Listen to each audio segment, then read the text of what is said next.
I'm Asif Mahmoud Shajib Bhuiya, and I'm representing National Citizens Party from Bangladesh. I'm the spokesperson of the party. Before joining the party, I served as a minister of the transitional government led by Dr. Mohammad Yunus, and I was in charge of local government division at the time. So today our discussion is based on building inclusive and sustainable cities in Asia-Pacific region, and I'll discuss about rebuilding democracy after authoritarianism in Bangladesh, a long authoritarianism. So how was the process? What is the experience of Bangladesh improving, developing our human rights situation, and where we are standing now? It's important to know and discuss. So before speaking about my country, I would like to pay my deepest respect to the spirit of the May 18 Gwangju Uprising, a movement that laid the foundation of democracy in South Korea.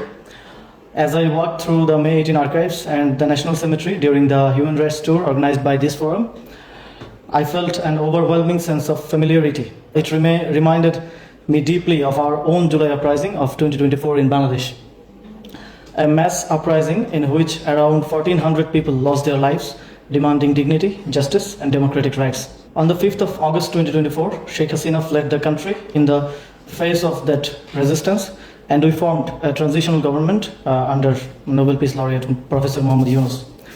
Although the uprising began around a quota issue in government employment, it quickly became a collective demand for rebuilding the state itself. People wanted institutions they could trust, people wanted justice, people wanted democracy, and genuinely belonged to citizens. As a transitional government, we moved immediately on several fronts.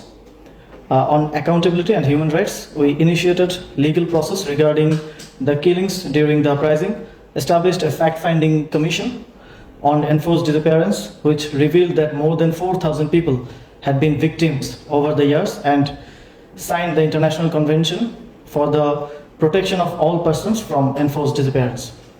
We also allowed the Office of UN High Commissioner for Human Rights to establish a mission in Bangladesh after years of restriction. On urban governance and city services, we introduced one-stop service centers where citizens could access multiple local government services from a single point, reducing bureaucratic barriers and improving accessibility for ordinary people.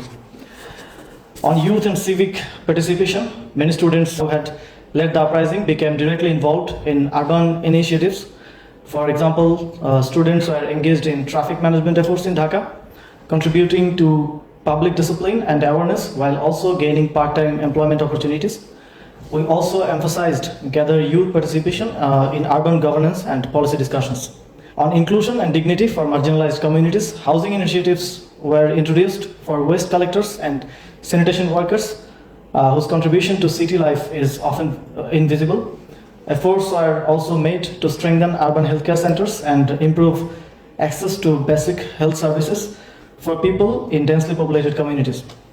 On environmental sustainability, the government imposed restrictions on polythene bags and banned single-use plastics in government offices as part of broader efforts towards more sustainable urban practices. At the institutional level, we formed a local government reform commission, which prepared detailed recommendations aimed at strengthening accountability, decentralization, and citizen participation in local governance. We understand that revolutions do not deliver all their promises overnight. Building a democracy is a continuous journey, but something irreversible has already happened in Bangladesh.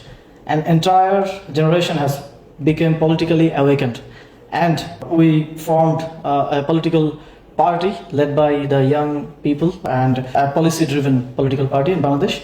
In that journey, we seek solidarity from democracy-loving people and institutions around the world, from UNESCO to civil society networks to cities like Gwangju that carry the living memory of democratic resistance. When ordinary people unite for dignity and justice, even the strongest authoritarian structures can fall. So the story of Gwangju proved that, and the story of Bangladesh is now trying to prove it too. Thank you very much.